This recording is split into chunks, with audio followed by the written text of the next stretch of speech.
Driverless heavy goods vehicles are on their way to UK roads, and it might be happening sooner than you think. Just look at this. A BBC News headline dated June 2025 stated that Uber will start trialling Robotaxis, autonomous cars with no human safety driver, in London next spring. So in 2026, we will have fully self-driving cars with no backup driver at all, roaming around the capital streets, plying their trade at attractions such as Downing Street and Big Ben.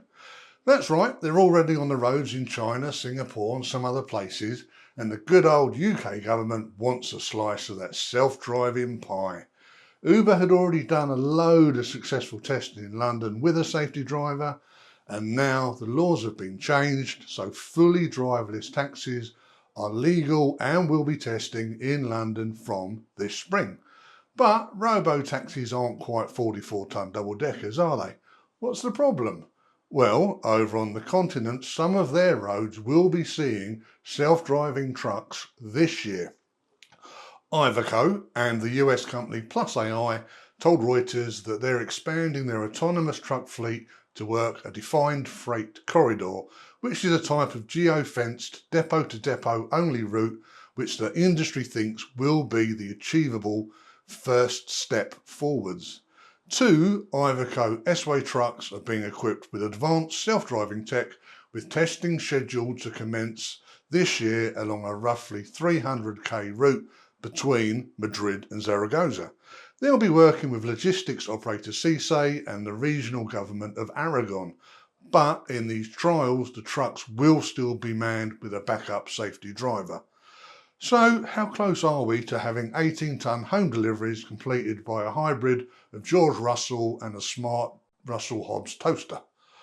Well, we can look at the timeline so far, but first, please hit subscribe, leave a comment and all that jazz.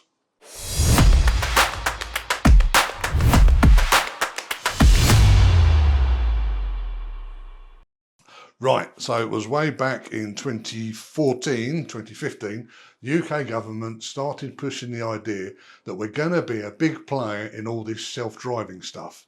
The tone was conservative. It wasn't let it loose everywhere and we'll see what happens. More like testing's allowed and we'll design the rules if and when they are needed. Then October 2016 happens and everything moves up a gear because Elon Musk goes full headline mode and promises a full self-driving trip from LA to New York by the end of 2017. Did it happen? Well, actually it did, but only about 2 weeks ago, so 9 years late then.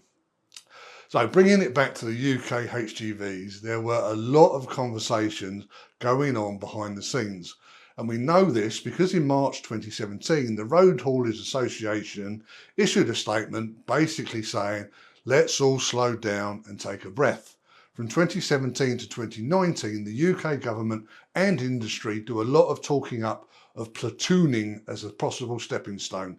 The logic behind it being, if you can automate trucks to behave in a tight convoy on a motorway, you're halfway to full motorway automation.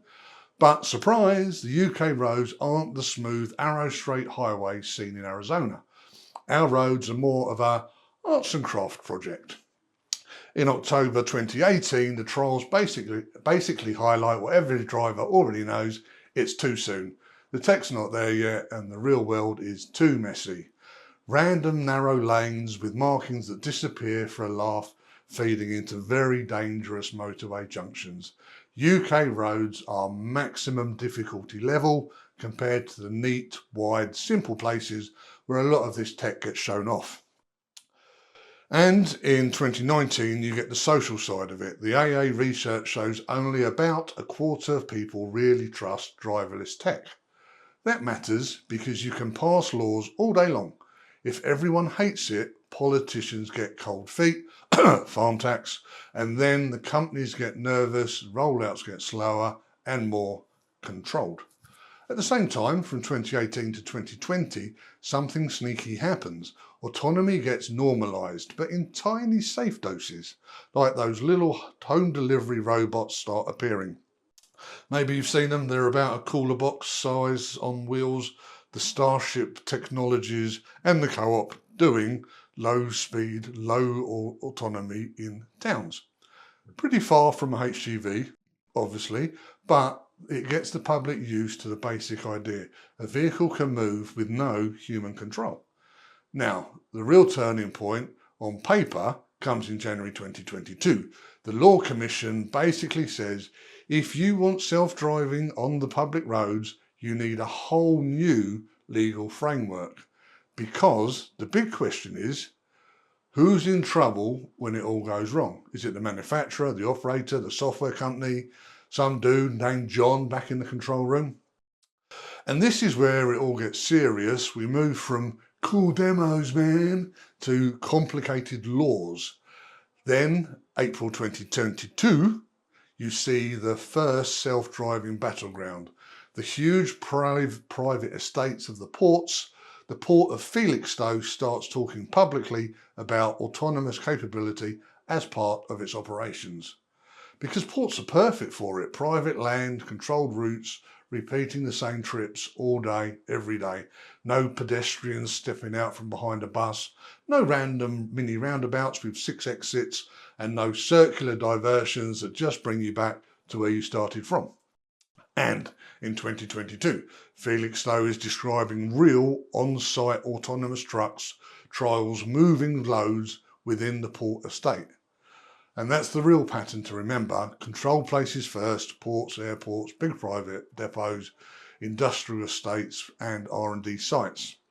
From 2022 to 2023, more UK ports lean into automation and remote ops projects. The same reason: the environment is controllable, the risk is manageable and the routes repeatable. Then, January 2023, the government makes a blunt statement. Department for Transport commissioned analysis flags that autonomous vehicle usage could actually increase congestion depending on how, why and when they are used. Now that's a big lifeline for us human truck drivers. There's no magic bullet for traffic. Self-driving trucks don't just automatically equal safer, less congested roads. Government policy will have to carefully steer when the tech's allowed and how it's rolled out. So now we're hitting the lawmaking era. November 2023, the Automated Vehicles Bill is introduced. That's the UK Gov saying, right, hold my beer, we're actually going to build the legal machine for this. In May 2024, the DfT publishes its Safety Ambition Response. The key idea: self-driving systems must be at least as safe and as careful as a competent human driver and ideally improve overall safety. That's setting the bar really high, improve overall safety. Then, on the 20th of May 2024, bang, the Automated Vehicles Act becomes law. This is huge because it creates the core structure. When the vehicle is in genuinely self-driving mode, responsibility shifts towards the authorised operator/entity running that self-driving system. In normal words, they're building a world where it's not just the driver getting thrown under the bus every time. Because, you know, there isn't a driver, so swings and roundabouts. Anyway, you get the public reaction angle. The RAC calls it a major step, but also points out the obvious: people are still nervous, and regulation alone doesn't make everyone suddenly go, yeah, lovely, I trust robots to do 56 mph next to my kids. Also in 2024, you start seeing that 2026 date floated around as an early appearance window, mainly for cars, for some form and under the new legal framework. But here's the trick. Could appear doesn't mean everywhere all the time in all weather with no human backup. It usually means limited pilots, narrow conditions, very controlled, lots of monitoring. Now watch what happens next. It's interesting because the big players don't rush to fast-moving motorways first. Instead, they choose some of the slowest environments available.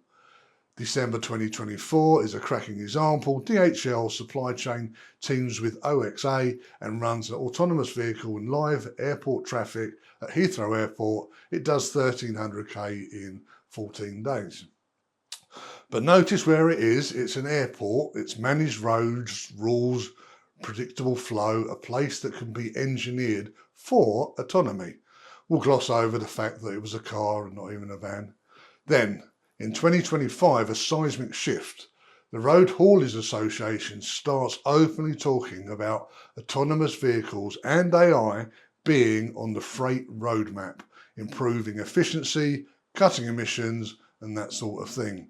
The big players in the industry aren't ignoring self-driving tech, they are preparing for it. On the 10th of June 2025, the Department for Transport starts talking more clearly about implementation, making it investable, giving operators confidence to turn the act into real-world rules. Also in 2025, the DFT statements frame full self-driving like the stage is set for 2027. And that's a clue. The act exists, but the machine still needs building. Secondary legislation, authorization regimes, safety case processes, oversight, all the boring stuff. That decides whether something is just a fantasy or a proper system. This brings us back to June 2025. Uber and Wave move up their driverless taxi trial in London to spring this year. Now, I know that's cars, not HGVs, but it matters because it stress tests the whole legal and safety model on real public roads with real humans doing real stupid stuff. The vibe from the programme and from reporting around it keeps pointing to late 2027 as the point where wider rollout becomes realistic as the framework fully takes effect. Now, a driver might sit there and recount all the wacky stuff they've seen happen over the years, even during routine trunking depot-to-depot runs, and insist there's no way an AI could have handled those situations. But 2 years ago, how many would have said a self-driving taxi could work safely in London, of all places? And just think about the law for the organisations of being able to plan a depot-to-depot-to-depot route with near unlimited drive time. Imagine the smiles on the planners' faces when they learn they can design routes that completely ignore drivers' hours altogether. So when freight corridors start to happen, they'll happen fast. But that's still a million miles away from having fully autonomous self-driving trucks delivering 20 tonnes of materials to a site from the local merchants. So stay chilled. The industry's not going away in the next few years, but it might start to change a little. Again, if you've liked this, please subscribe. Bye.